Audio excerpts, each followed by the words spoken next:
صدیوں پرانی بات ہے، ہندوستان پر اس وقت کے راجا مہاراجے حکومت کیا کرتے تھے۔ ایک ہندو راجا نے بہت سے علاقوں پر قبضہ کیا ہوا تھا۔ وہ ایک ظالم بادشاہ تھا، بات بات پر وزیروں کو قتل کروایا کرتا تھا۔ اس کا ایک وزیر ایک عقل مند اور رحم دل شخص تھا۔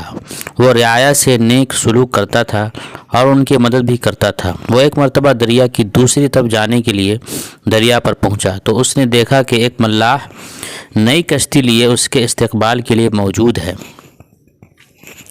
جب وہ دوسری طرف پہنچا تو وزیر نے دیکھا کہ بادشاہ کے ہر کارے کشتی پر قبضہ کرنے کے لیے تیار کھڑے ہیں۔ وزیر نے ملاح کی کشتی ان سے بچا لی تو وہ وزیر کا شکریہ کرتے ہوئے واپس لوٹ گیا۔ کچھ عرصہ بعد کسی نے اس مسئلہ پر وزیر کے خلاف بادشاہ کے کان بھرنا شروع کر دیے۔ بادشاہ تو پہلے ہی موقع کی تلاش میں تھا کہ کس طرح وزیر سے بدلہ لے۔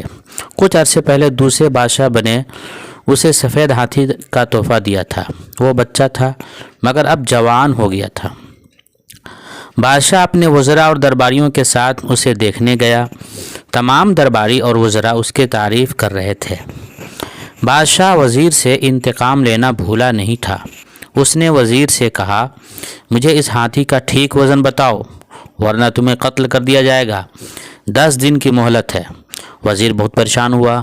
وہ مختلف تدبیروں کا سوچنے لگا مگر کچھ سمجھ میں نہیں آ رہا تھا۔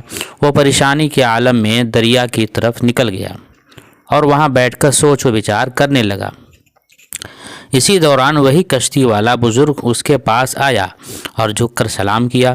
وزیر کو پریشان دیکھ کر پوچھا، وزیر محترم کیا بات ہے، آپ پریشان لگ رہے ہیں؟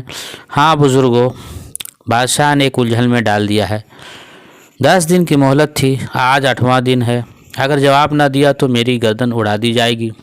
وہ الجھن کیا ہے؟ شاید میں کچھ مدد کر سکوں۔ بات یہ ہے کہ بادشاہ کے پاس ایک سفید ہاتھی ہے۔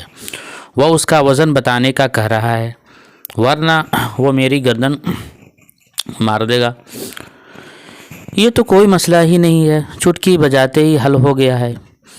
آپ کا مسئلہ بہت آسان ہے، میری جان کو بنی ہے، آپ چٹکی بجاتے مسئلہ حل کر رہے ہیں، یہ کیسی بات ہوئی؟ مجھ سے مذاق کر رہے ہیں کیا؟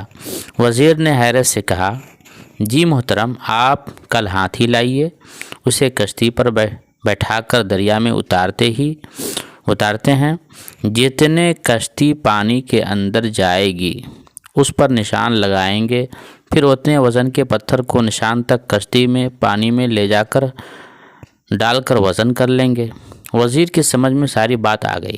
اگلے دن وہ ہاتھی کو دریا کے کنارے لایا، اسے کشتی میں سوار کر کے دریا میں لے جا کر کشتی پر نشان لگایا، پھر اس نشان تک پتھر ڈال کر وزن کیا گیا، پھر ان پتھروں کا وزن کیا اور بادشاہ کو بتا دیا۔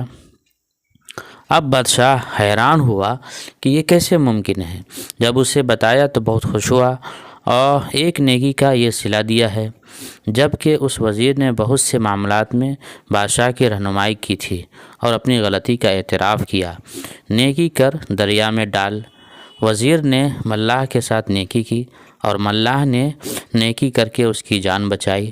اللہ تعالی ہمیں نیک کام کرنے کی توفیق عطا فرمائے، آمین۔